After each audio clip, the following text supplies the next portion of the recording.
Did you know that for centuries, Somalia was a maritime superpower?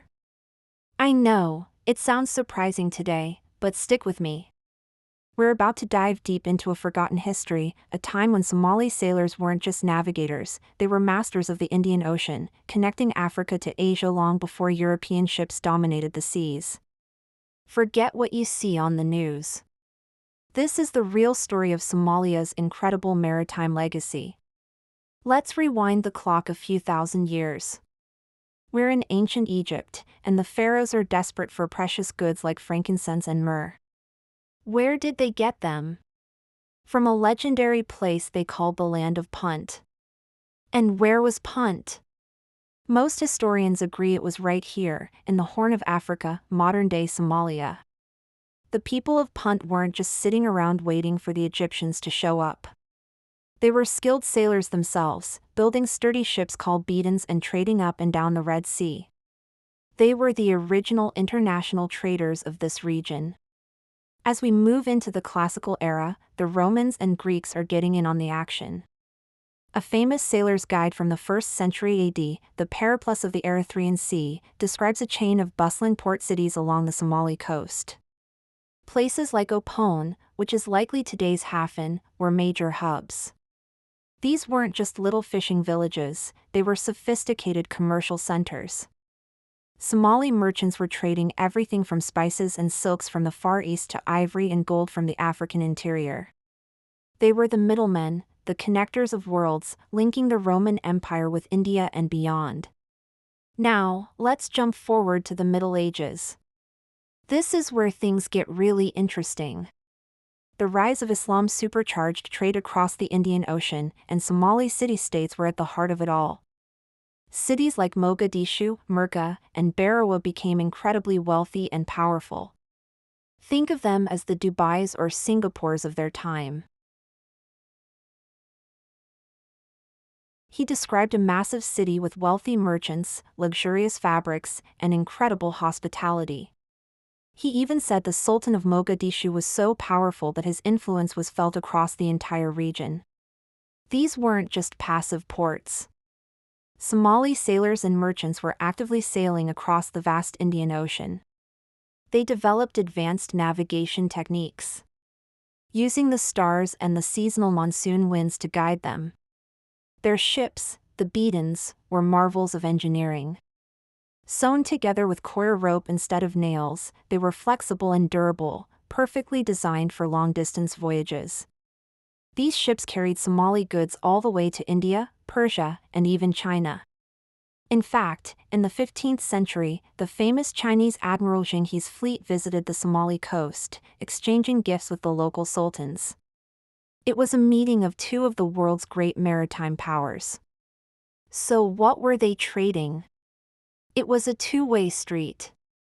From the Somali interior, they exported exotic goods that were in high demand around the world: aromatic resins like frankincense and myrrh, ivory, animal skins, and gold.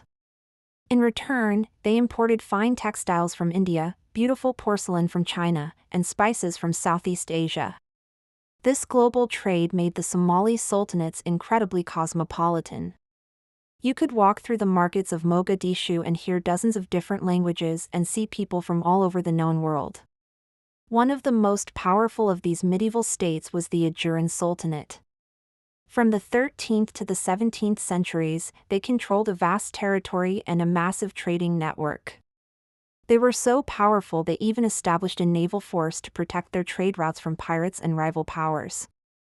They built fortresses and castles along the coast, a clear sign of their military and economic strength. They even controlled the water resources of the inland regions through a system of wells and cisterns, ensuring their cities had the resources to thrive.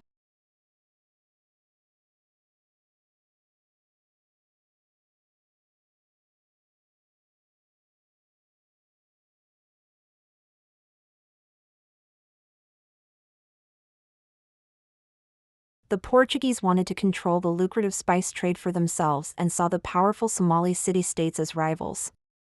They came with cannons and warships, and a series of brutal conflicts followed. While Somali cities fought back fiercely and even won some major battles, the constant warfare disrupted the delicate balance of trade that had existed for centuries. Over time, the old trade routes shifted, and European powers began to dominate the seas. Internal conflicts and the eventual colonization of Somalia in the 19th century further eroded the old maritime structures. The focus shifted away from the sea, and a rich history was slowly buried, overshadowed by the political turmoil of the 20th and 21st centuries. It's a tragic loss, but the story isn't over. Even today, you can see the echoes of this glorious past. The ruins of ancient cities dot the coastline. The unique design of traditional fishing boats still reflects the ancient beaten. And the Somali language itself is filled with nautical terms, a testament to a time when the sea was central to life and identity. The spirit of those ancient mariners lives on in the fishermen who cast their nets today. Understanding this history is so important. It completely changes the narrative we often hear about Somalia. It's not just a story of conflict, it's a story of innovation, global connection, and incredible resilience. It's a story of a people who were masters of the sea, who built a thriving civilization that connected Africa to the rest of the world. It's a piece of African history and world history that deserves to be told and celebrated. The legacy of Somalia's maritime empire is a powerful reminder that history is complex and that the past can hold surprising lessons for the future. The same ocean that brought wealth and connection for centuries can do so again. It's a source of immense potential for a nation looking to rebuild. So next time you think of Somalia, I hope you'll remember the super sailors of Africa, the masters of the Indian Ocean. Thanks for watching. If you found this journey into the past as fascinating as I did, don't forget to like this video, subscribe to the channel, and hit that notification bell so you don't miss our next deep dive into history. See you next time.